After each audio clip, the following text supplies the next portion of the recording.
What's up everyone, welcome to Rally Pharma, and today we're going to talk about dental hygiene, and Dr. Naph is back. Welcome. Please introduce yourself for my new followers. Hi, I'm Dr. Naph Macharia and I'm happy to be back on her channel for another educative talk. Yes, yeah. I know most of you liked him last time, so I decided, yeah, why not? Let me bring him back. Yes. So we're going to talk about dental hygiene or oral hygiene, as I said before in the introduction. So if we can start, like, what is oral hygiene? What is oral hygiene? Yes. So usually oral hygiene is the practice of keeping one's mouth clean and free of dental diseases by way of brushing your teeth, your gums, your tongue, and such practices, and by the practice of visiting your dentist twice every year. Okay. Yeah. If I may ask, why is oral hygiene important? Oral hygiene is very important because, one, you want to keep your mouth free of dental diseases.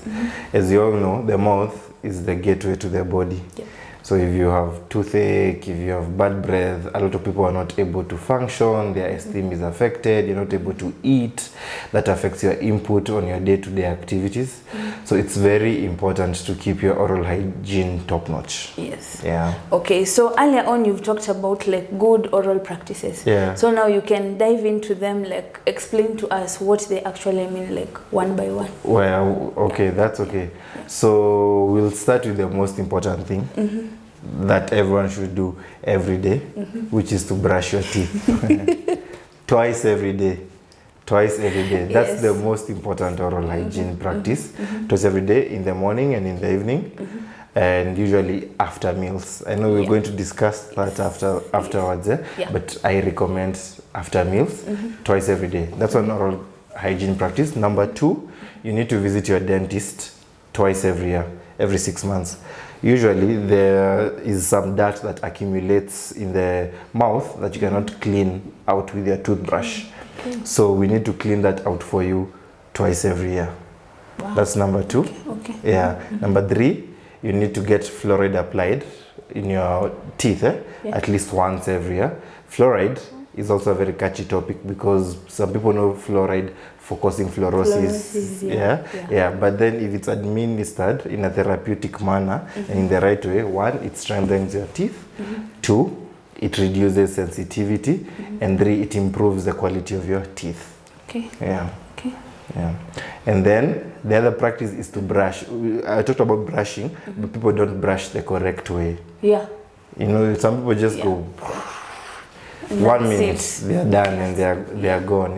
Yeah. So you need to know how to brush properly. It's very, very important. Yeah. So now, since you've talked about brushing properly, could you demonstrate to us how someone is actually supposed to brush their teeth properly? Sure. Yes. So we have a model here. Usually call it a model, and a model toothbrush. It's very big. Yeah. How do you brush? Oh my God, why are you putting me on the spotlight? This is what I do. No, you saw my TikTok video. No, I didn't see your TikTok video. Okay. Yeah. So this is what I do. Okay, let me just explain from the toothpaste and everything. Okay. So first, I usually put toothpaste on the brush. Okay. And then I just brush like this. Okay. Then inside, whatever. Can open the thing. Yeah. Then I do inside. Yeah. Then after that, I brush the tongue and that's it. And then that's it. For how long? I never count. You never count, Yeah. That's okay. I'll demonstrate. So we have a model here. I hope this can be seen properly. And a toothbrush. So what you do is actually right. You should do round circular motion. Okay. Round circular motion. You cover around 2 to 3 teeth at a go. Round circular motion for around we call them strokes, 6 to 7 strokes, like that. And then now you move to the next 3. Then you move the same thing. You turn your toothbrush, do the same thing, round circular motion. Inside, you do the same thing, round circular motion, round circular motion. When you come here to the front, here you can brush like this. Horizontal, vertical strokes, I mean, like that. Why are you not doing here you'll cut your gum a lot. So that area you do like that. Even down here, you do like that. On top of your teeth, you can do the horizontal strokes like that, but everywhere else, round circular motion. Yeah. Why is this important? Because when most people brush like this. Yeah, like you're brushing And shoes. then, yeah, then the harder that you're doing it, you cause a lot of injury to your gum, and then you end up getting recession. You find that in some people you see as if their roots are exposed. It's because of that, of doing that, yeah. And then the choice of toothbrush is also very important. When you go to the supermarket, when you buy your toothbrush, most people don't check. It's written somewhere, either on top or down or on the side. Soft, medium, hard, extra hard. You didn't know that? I've never even noticed that. By yeah. So that means is the strength of these bristles. The bristles. Yeah. So most people go for the hardest one. The quality of the bristles. Soft, medium, hard. Yeah. Everyone is indicated for something. But for the average person, you should go for medium bristles. They are very gentle on your gums and very gentle on your teeth, and they won't cause abrasion of your teeth or recession of your gum. So don't go for the hard one in the name of the harder the bristles, the better the cleaning. And that's exactly will be. what I've been doing. Yes, and that's actually wrong. Yeah. So I recommend medium bristles. Yeah. So the soft and the hard, we sometimes recommend them in some cases. For example, people who smoke, they get stains. Yeah, they smokers stains, and the hard bristles sometimes help to remove those smokers stains. When you have the soft ones, sometimes you have severe gum disease, and your gum is very friable. It can just easily tear and stuff like that. It's bleeding a lot.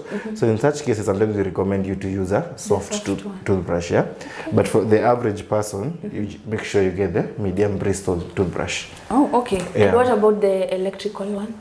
That's actually the best because it actually does the strokes automatically. But then we recommend them, but not everyone can afford them. And the maintenance of that is also very high. So if you can afford it, go for it. It's actually the best. Yeah. And the chewing stick is actually very good. When we were in uni, one of our lecturers used to teach us that the best toothbrush is the chewing stick. Okay. Yeah, this is those Maasai people and those people in the village, they use those things, and they really have. Those ones are the best? Yeah, they're actually some of the best. This is let's talk. This is the best, yeah? But the chewing stick is also very good, yeah? Yeah. Okay. And then toothpaste. So they are toothpaste, but they are age dependable toothpaste for everyone. Yes. For kids, you see 2 to 3 years, 3 to 5, and stuff. And what they do is that they control the amount of fluoride in that toothpaste. Because if you give a kid, especially the first 8 years of life, too much fluoride, they end up getting fluorosis. Yeah. So what you do is that that toothpaste for kids has less fluoride, and then for adults has enough fluoride for adults. So, yeah, that's okay. So your toothpaste one should have fluoride. Make sure you use a fluoridated toothpaste. Yeah. That's the most important thing about toothpaste. The brand does not matter. It doesn't matter, yeah. Unless they pay us, then we'll say it matters. Yeah, but the brand really does not matter as long as it has fluoride inside. Yeah. Okay. Yeah. So what else does someone look for when they're looking for toothpaste apart from like fluoride? It's just that. Oh, that's just. It's just fluoride. Yeah. Okay. Yeah. Some people go for the charcoal toothpaste and stuff. Some people want the one that smells really nice. Others just want to get a fancy toothpaste. Yeah, it's true. Whatever you want, as long as it has fluoride, it will work properly. Okay. Yeah. And one thing that I would tend to ask is like flossing. What about flossing? Very important. Very important. I don't even know how I forgot to mention that. You should floss every day. Once every day. Once every day. Yeah, what happens is most cavities do not start on top of the tooth. Yeah. They don't start on top. I'll demonstrate. Yeah. Most cavities do not start on top of the tooth like this. Most of them start from in between, inside here. So food packs in between there. And because your toothbrush cannot reach there most of the time. So what you do to remove the food that packs in between two teeth is floss.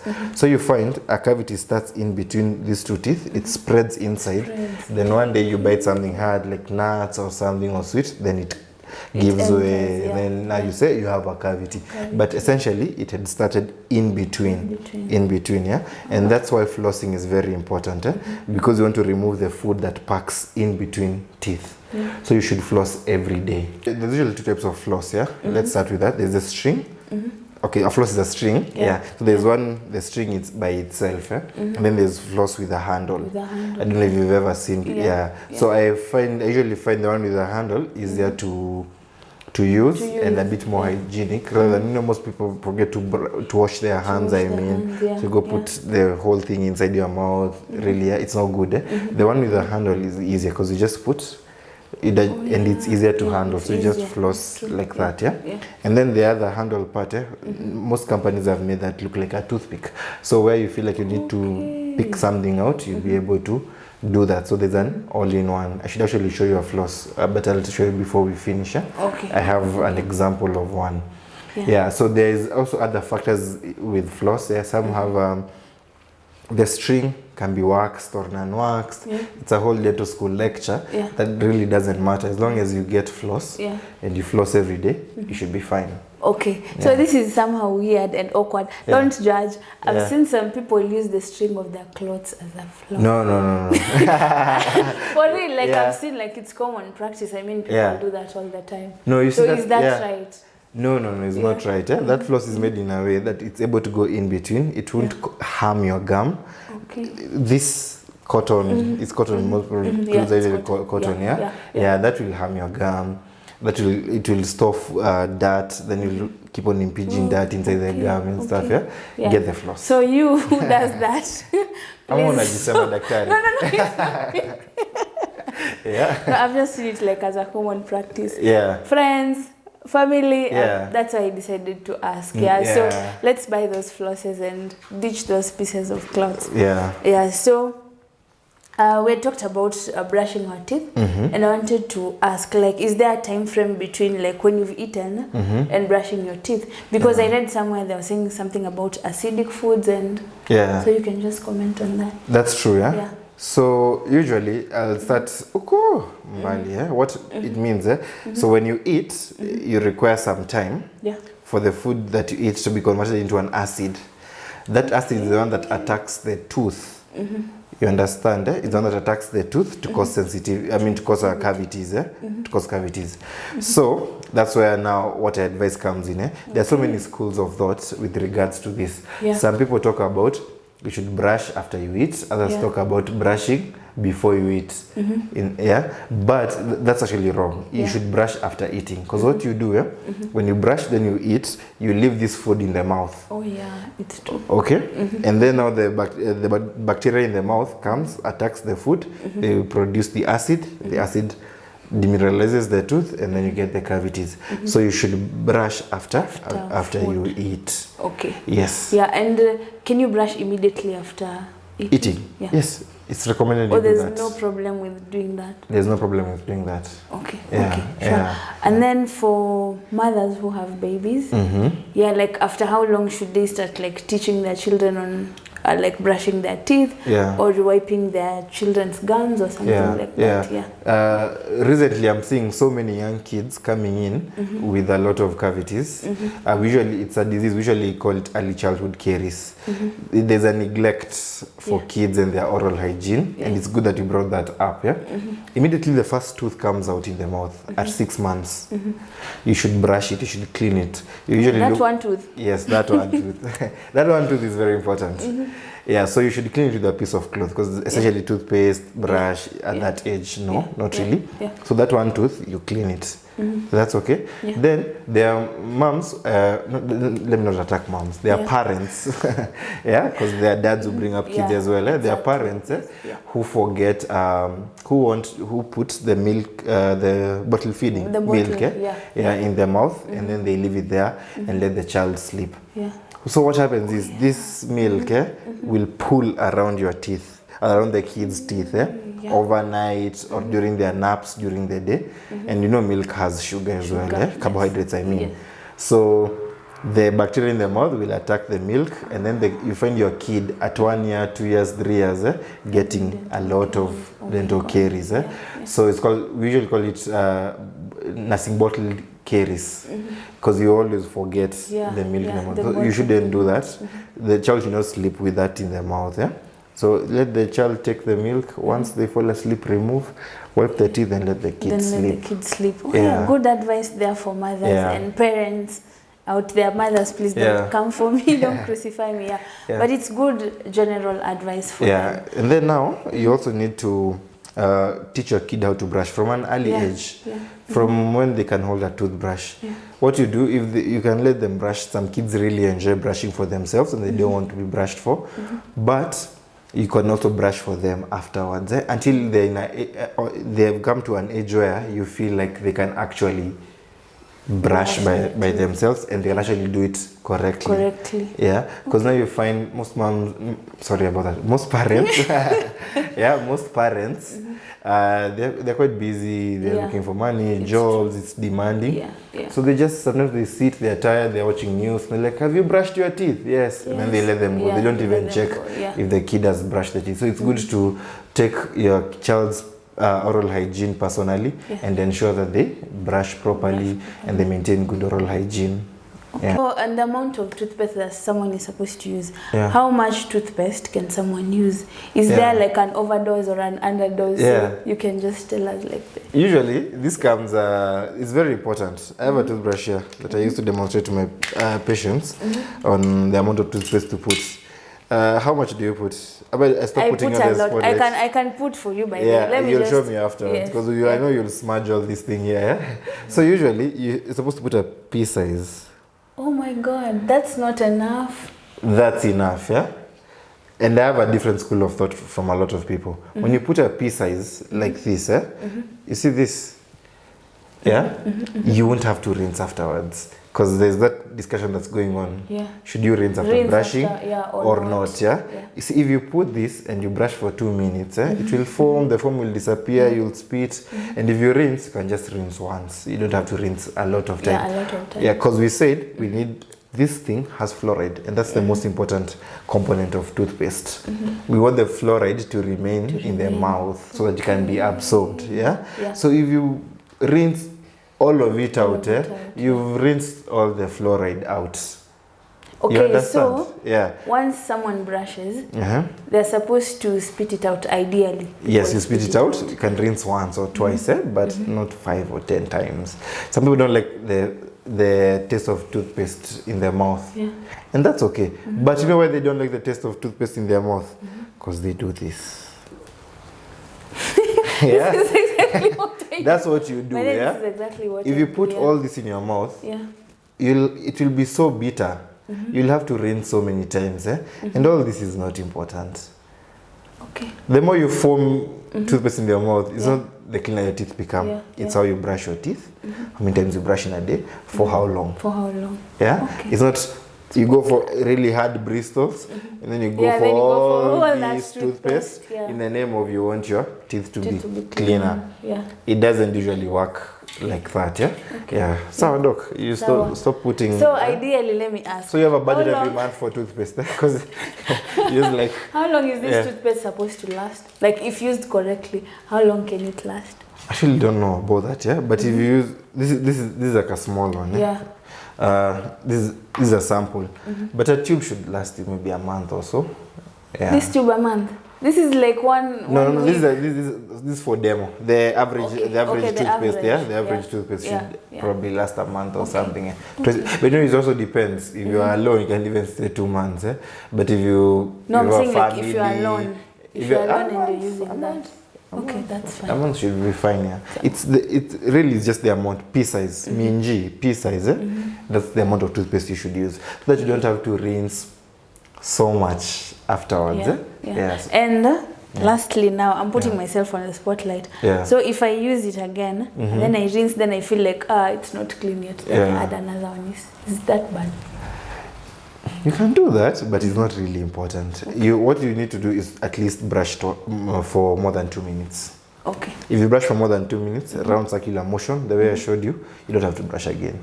Okay, and is there a risk if like I swallow some of it? The toothpaste? Yes. When I was young, I had people used to die because of eating toothpaste. I have personally never seen that happen, but you should not swallow toothpaste. Lastly, like earlier you had said you're going to show us like different types of flosses. Yeah. So you can just show us what you have. Actually, I forgot to bring the other one. We have both of them. This now is the floss. What I was talking to you about. It looks like this, with a handle. Yeah. So the string here. That's the string that you use. So you put in between your teeth. So this thing doesn't have gaps, but then essentially put in between your teeth. You do that down, like that. Oh, you're not just supposed to do this down. And then you bring it up? No. You know, you need to kick the food out. Yeah, someone says they floss every day and they just do. Yeah, they do that. Yeah, know what have you done? Yeah, because you need to down like that so that you can push the food out. Down, it goes inside, then you do that. Yeah, the handle here is a bit usually sharp. Maybe there's some areas you need to pick something out. You can use that. Okay. Yeah, so this is the one I usually recommend. It's easier to handle. Yeah, it's easier. Very much easier to handle than the string. Yeah.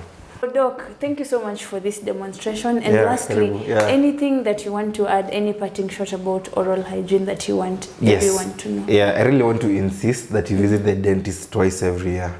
It's very important. Maybe to some people, the people with good oral hygiene can come once every year. The people with oral hygiene need to come twice every year. Because what happens is dental diseases, especially dental caries, they start early. The deeper they go, there's a meme that we usually use. The longer you wait, the higher the amount of money you're going to pay to manage that. So once you come every year, we're able to see maybe there's a cavity starting. We just do normal filling for it. If you wait for it until the day now you didn't sleep and you want to go to the dentist, one, we might have to remove your tooth. Two, we might have to do maybe something like root canal, which is a bit more expensive. Then if you remove, you need to replace. You know, and then that is also expensive. But all this can be prevented if you practice proper oral hygiene. Brush twice every day for at least 2 minutes. There's another tip I usually use. If you want to know you've brushed long enough, on average, songs are usually 2 minutes longer. So you can plug in your AirPods, your earphones, your headphones, play a song. When that song ends, you've brushed long enough. Oh, good. That's a good tip. I'll start doing that. Yeah, so then at that point, you know you've brushed long enough. And then come to the dentist twice every year. I really insist on that. Is that okay? And brush your tongue. Oh yeah, by the way, brush your tongue. And brush your tongue, don't forget. And the roof of your mouth. It's called the palate. Yeah, gently. But you don't cause ulcers there. Okay. So thank you so much, Daktari, for an insightful session. And I know, guys, you're going to like this video. Please give it a thumbs up. You can follow him on various social media sites. I'll put all his links on the screen and on the description box. So please make sure you go follow him and come and see him if you have any issues about your dental issues, anything. Please go follow him. Also, please make sure if you have questions, also leave them in the comment section. Thank you so much, and I'll see you on my next video. Bye-bye. Bye-bye.